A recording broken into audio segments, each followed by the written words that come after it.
Captain Sampson, personal log, stardate 6321.3. Since leaving Starfleet headquarters, I've spent the last 14 hours on the bridge overseeing the configuring and testing of the ship's systems. It is amazing we could get out to the Federation frontier so quickly. This made possible by the ship's experimental engine. That engine is what made the mission itself possible, because the distances we have to traverse are vast, and even at these new tremendous speeds, it would take 10 years to complete the mission. When I got to the space dock, I could not sleep, so I made my way to an unused observation deck and beamed myself over into the adventure.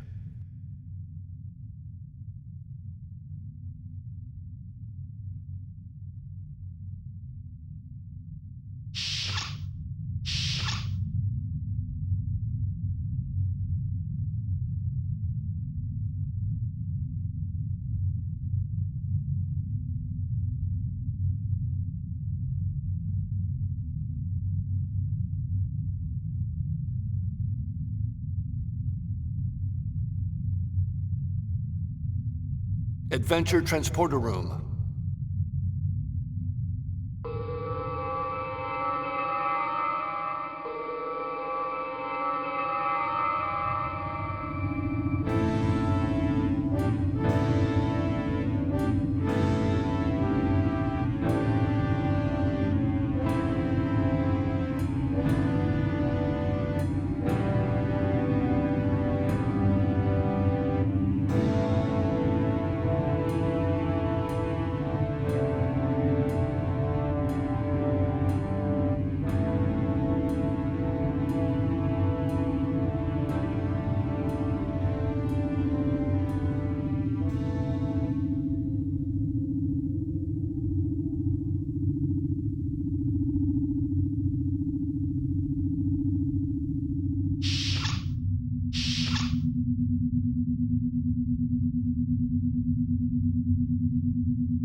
The ship was abandoned and in low power mode. The crew would be beaming over tomorrow. Soon the ship would be teeming with a frantic buzz of activity. But for now, the ship was quiet, empty, but somehow filled with potential.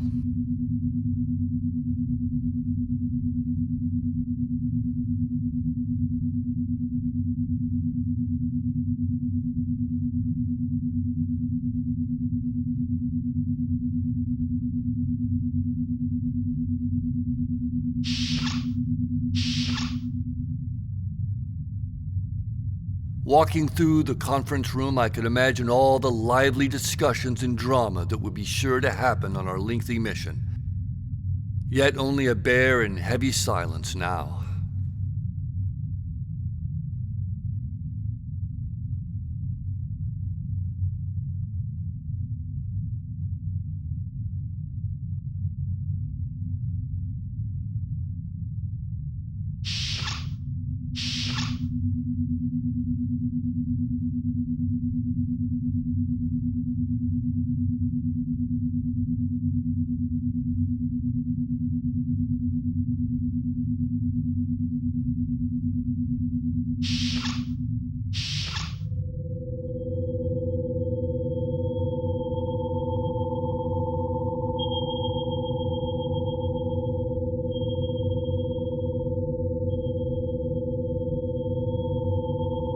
Sickbay will be another area where much will happen, including, I am sure, healing, living, and dying.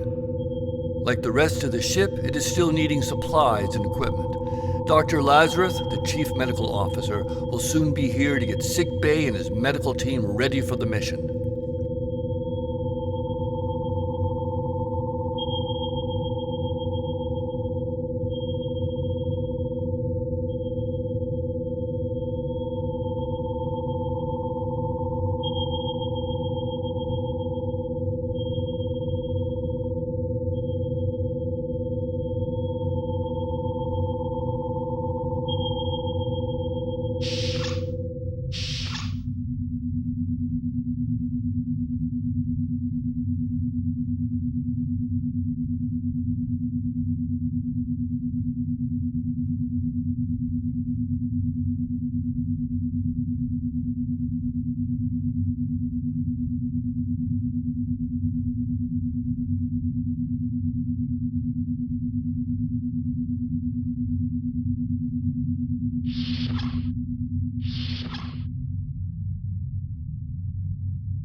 Up to Deck 5 to look at my quarters, not having gone there during our trip from headquarters.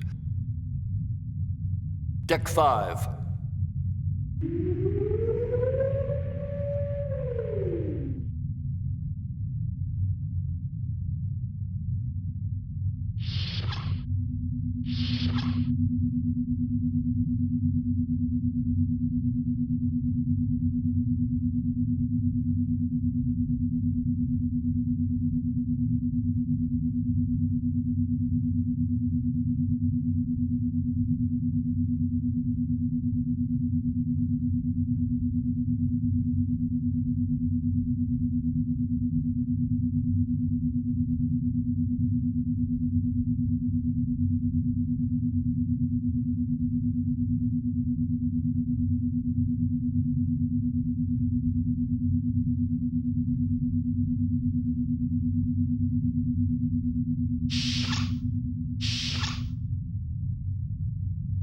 I did have my yeoman drop off a container of personal items.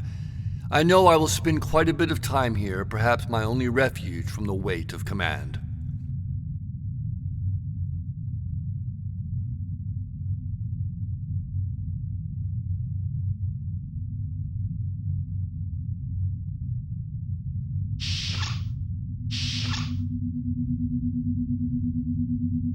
The recreation room on this deck, I hope, will be a happy place the crew can come together and bond.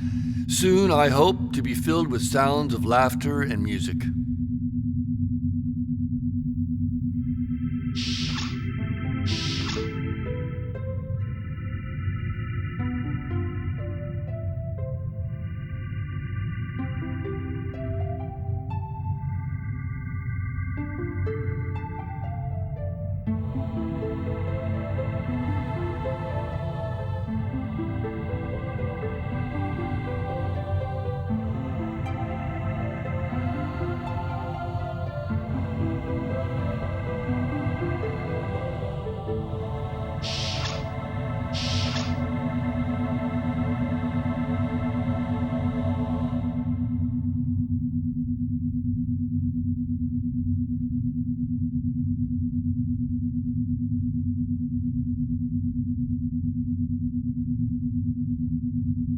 I was very interested in the bay modifications I requested.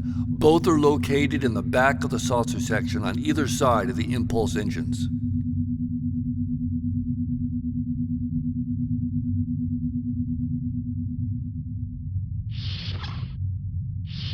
Shuttle bay.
The shuttle bay was just big enough for one shuttle. Those spare shuttles could be quickly assembled.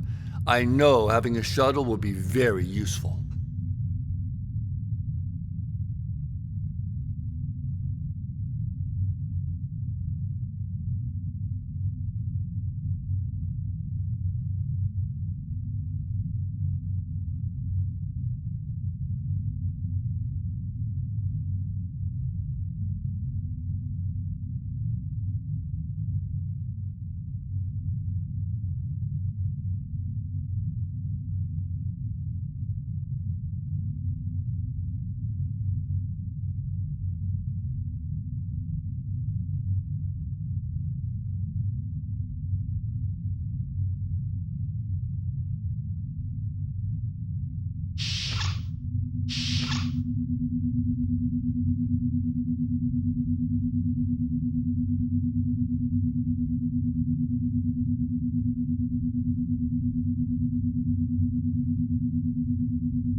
B Bay.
The worker bee bay I thought essential for a mission of this type. Being on our own, far outside the Federation, we would need to maintain and repair the ship ourselves. The bees could be manned or work autonomously on routine tasks.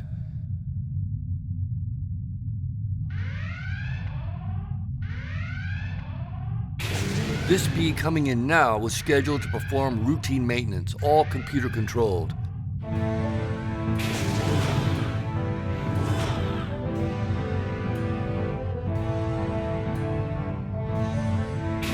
I know these bees will be absolutely essential.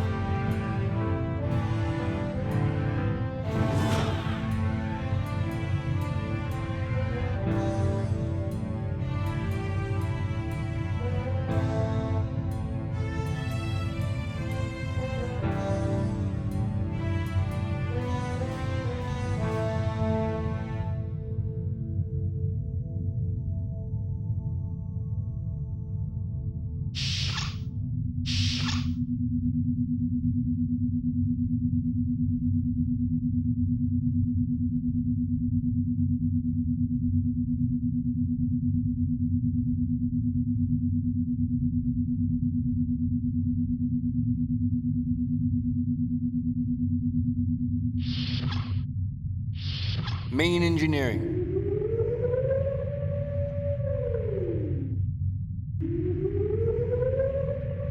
Then down to the bottom of the dorsal section to the experimental engine. It twisted space in a completely different way than a traditional warp drive. The nacelle looked standard, but inside the familiar shape was a radical new design.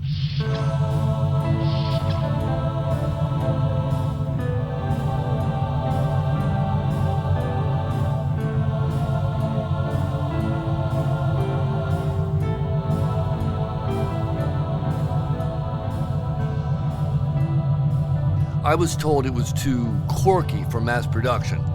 Starfleet had gotten all the experimental data it could get from the program and was going to mothball the ship.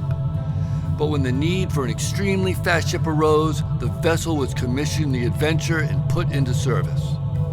Since the ship was essentially just a platform for the engine and an empty shell, it could quickly be fitted for this specialized mission. There were rumors that the ship was also picked because it was off the books and ideal for a clandestine assignment. In any case, the ship is ready and soon to be fully powered up and loaded with supplies, equipment, and a bustling crew. Bridge.